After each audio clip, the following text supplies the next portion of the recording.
Olá, seja bem-vindo ao Centro de Formação SOS APH Capacitação. No encontro de hoje, iremos construir o conhecimento a respeito das lesões em extremidades. Vale ressaltar que esse conhecimento é de suma importância para todo profissional da área da saúde e aqueles profissionais que trabalham dentro do atendimento pré-hospitalar. Vamos iniciar falando sobre a definição das lesões em extremidades, que nada mais é que os traumas ou as lesões que vão acometer o meu sistema muscular e esquelético. E isso é uma definição apenas didática, porque na maioria das vezes essas lesões são de forma mista. Então segurem um pouquinho que eu vou começar a apresentar para vocês os materiais que serão utilizados em lesões em extremidades. Vamos começar pelas talas moldáveis.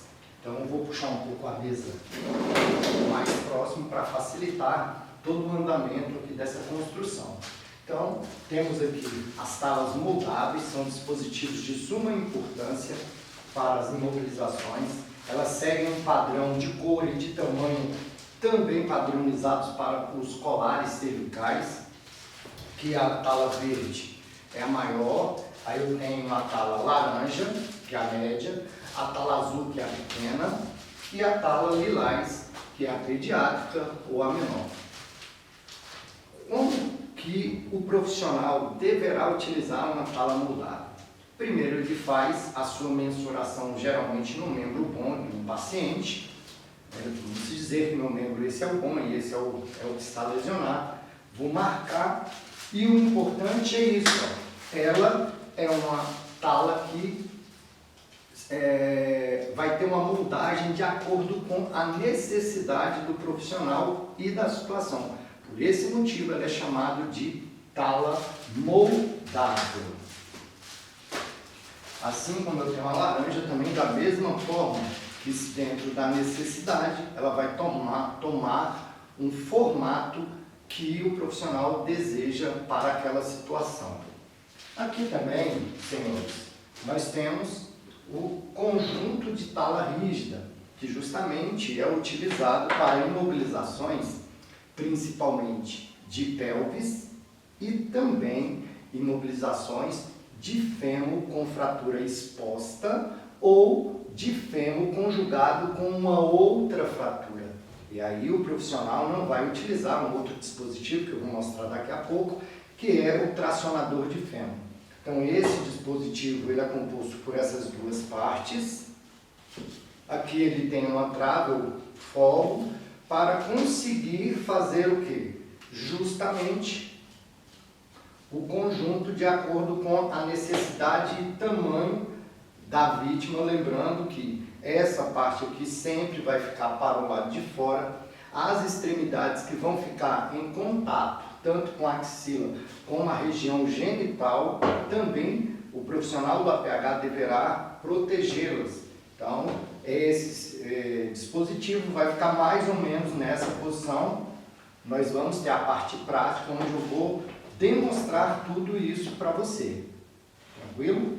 Então, aqui eu tenho o meu conjunto de tala rígida.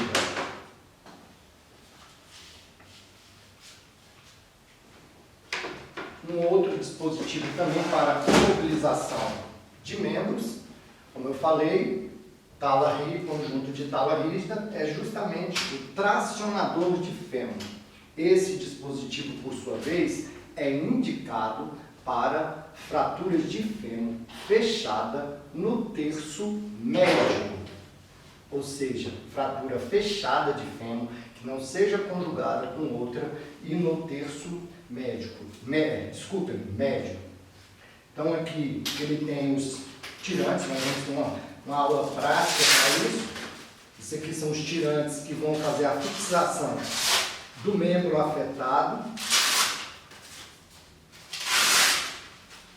E mais uma que vai aqui na parte de baixo. Esse aqui é a tornozeleira, que vai prender, vai ficar fixada no membro inferior, lá no pé.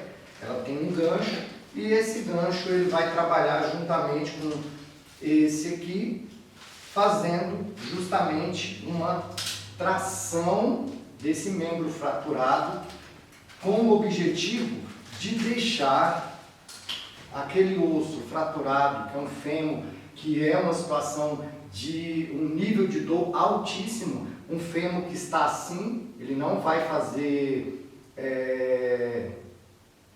colocação desse osso no local correto, ou seja, eu queria lembrar o termo correto, redução de fratura, porque isso é um procedimento princípio do médico, mas ele vai deixar o mais próximo aqui, com isso, a dor do paciente, vai diminuir também o risco de aumentar essa lesão. Então, ele faz um ajuste, pode ser que ele alinhe o osso, sim, mas não é o objetivo do profissional do APH, por quê? Esse objetivo é feito com a redução de fratura e volto a frisar, uma função precípua do médico. Então aqui nós temos um tracionador de fêmur. Aqui é o tirante da região unguinal aqui, né, da região femoral ou unguinal. Ela passa, vai prender e o membro do meu paciente vai ficar estabilizado com uma certa tração. Então, tracionador de fêmur.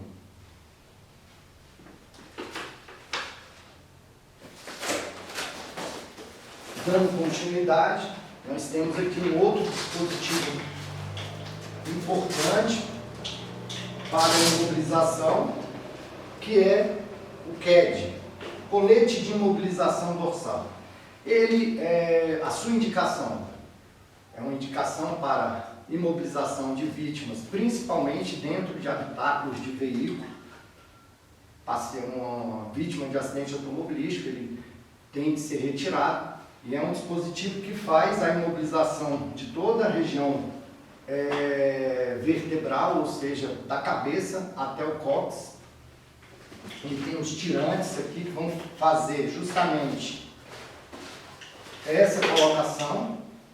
Essa aqui vai ficar na cabeça do paciente, só demonstração, a gente vai ter a parte prática, tá, pessoal?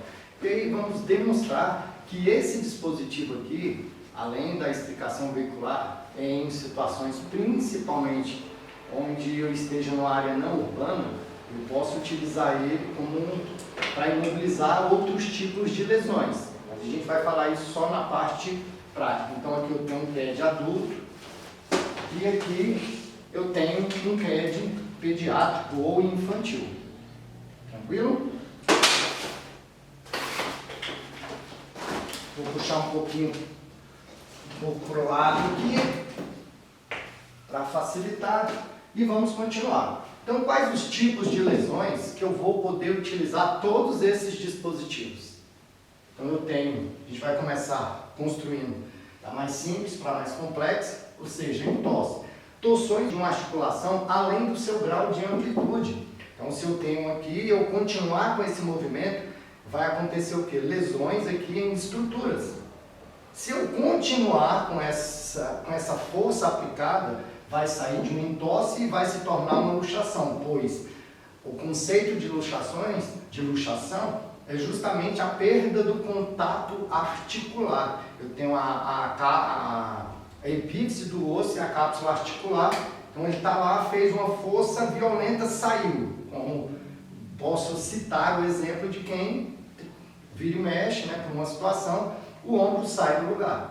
E isso é um exemplo de quê? De luxação. O joelho sai do lugar. É um exemplo de luxação.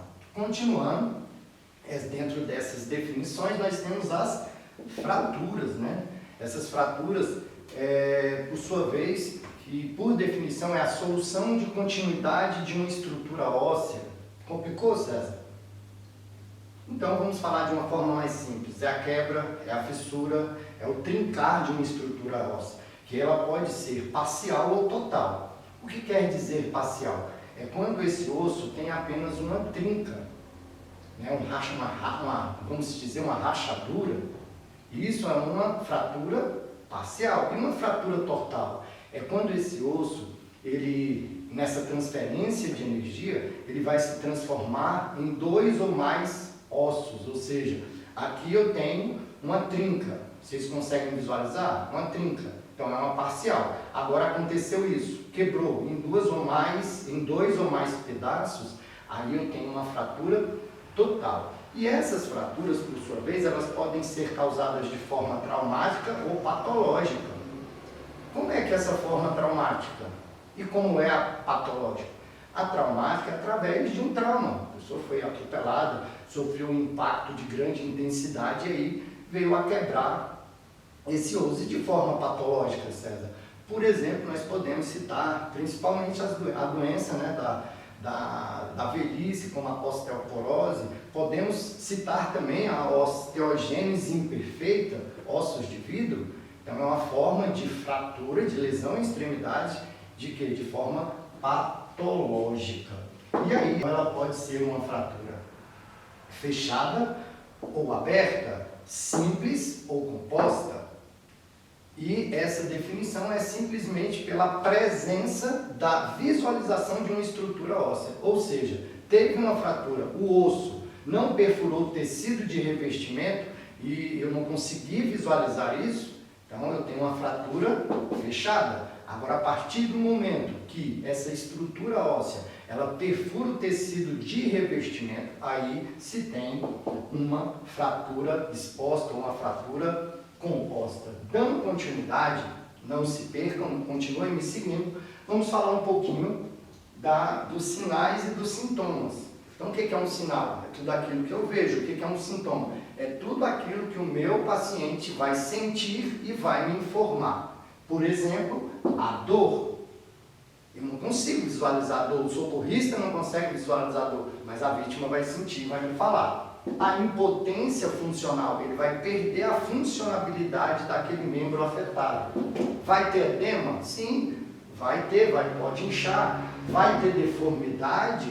Lembra-se, se alguém consegue relembrar, Anderson Silva e o Chris Weitman, quando o Anderson Silva vai dar um chute, o Chris Weitman bloqueia e ele tem ali uma fratura total e mostra a deformidade clara ali naquela lesão. E aí eu tenho a crepitação. O que é a crepitação? Se vocês vamos voltar um pouquinho no raciocínio, fratura total. Duas extremidades que vão se atritar e vai fazer um barulho e esse barulho é chamado de crepitação. E a exposição óssea? É apenas para aquelas situações de fratura, o quê? Exposta, ou seja, eu vou estar visualizando uma estrutura óssea. Vale ressaltar, se vocês observarem, e também é uma dica para vocês, usarem o método mnemônico, acrômico, que é a utilização de siglas para mentalizar termos e definições. Então aqui, quando me perguntam quais são os sinais e sintomas, César, de uma lesão, de lesões em extremidades, eu já falo logo. DIE, CE. Eu já mentalizei tudo. Fica fácil. Dor, impotência funcional, edema, deformidade vão ser direcionados ao quê? A quais tipos de lesões? As entosses e as luxações. Agora, se o meu paciente estiver apresentando dor, impotência funcional, edema, deformidade, crepitação óssea e exposição óssea, eu vou direcionar isso justamente às fraturas. E vale ressaltar que só vai ter exposição se a fratura for exposta.